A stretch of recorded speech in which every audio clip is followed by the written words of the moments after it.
Coach O'Brien, thanks for joining us. We'll get right down to it. This past weekend at the Valentine Invitational, just a stellar performance from your guys, adding 16 names to the qualifying list for New England's and IC4A's.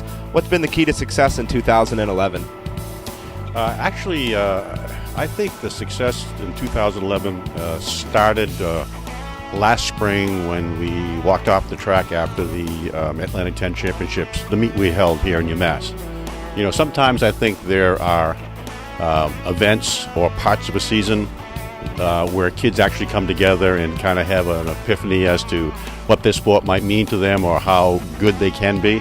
And we had a great meet that weekend. And I think actually the team and most of the individuals grew a lot that weekend. When they walked off the track that day, I think they had a lot more belief in themselves. Now, talking about A10s, this weekend is the Atlantic 10 Championships for the indoor season. Talk a little bit about how you're preparing your guys for the weekend's competition. Yeah, you know, I think it's a tough part for the coach. It's probably fairly difficult for the athletes as well. But I think at this time of the year, the coaches and the athletes really want to realize that it's kind of important to ease up. You know, when the big meets come or the big events come, sometimes coaches and kids really want to put the gas pedal down a little bit faster or further than it should. And I think at this time of the year, most of, not all, of the hard work has been done.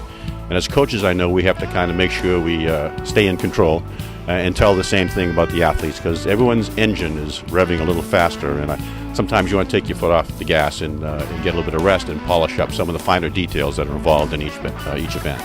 Now, talking about those athletes, maybe a little bit different this year and surprising, you've had great qualifications for the IC4As in New England, but in a variety of events. What do you think that says about this year's team and the track and field program moving forward in the coming years? What we do try to do, Ethan, and I'm not sure exactly, most other coaches I think do the same thing, but we try to emphasize looking for a student athlete who is very versatile, someone who likes to do and can do more than one event. And I think we try to stock up across our event groups. For instance, we have some throwers now that will throw 3 events as opposed to just being a specialist in 1 or 2. Most of our jumpers will jump in at least 2 areas, if not 3. Our middle distance and distance kids end up running anywhere from the 800 to the 10,000 meters.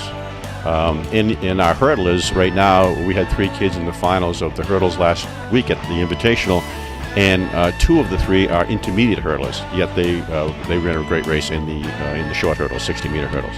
So we really try to work with versatile athletes and have them actually one person can seem like 2 or 3 in terms of the contributions they make. Now, finally, this weekend, the coaching staff is preparing the team as best they can, but talk a little bit about the culture in the locker room and how each of the competitors are preparing themselves for the Atlantic 10 Championship.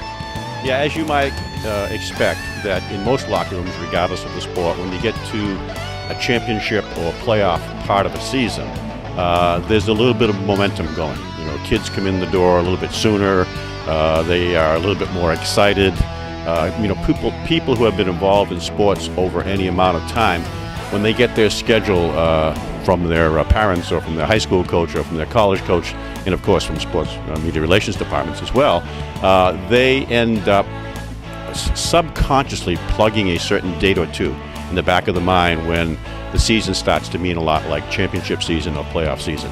And you don't have to bring that up too often, but as the year goes on, the people feel that approaching. And there's a great level of excitement in our locker room, and I'm sure in everybody else's locker room, anytime you get to the first meet of the championship season. So we don't have to work too hard to promote that. I think they've been thinking about that since they got their poster or their schedule card sometime early in the summer.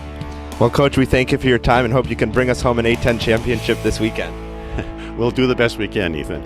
That was head coach of the men's track and field team, Ken O'Brien. This weekend, the highly anticipated Atlantic 10 Championships. Check UMassathletics.com for a recap on that meet.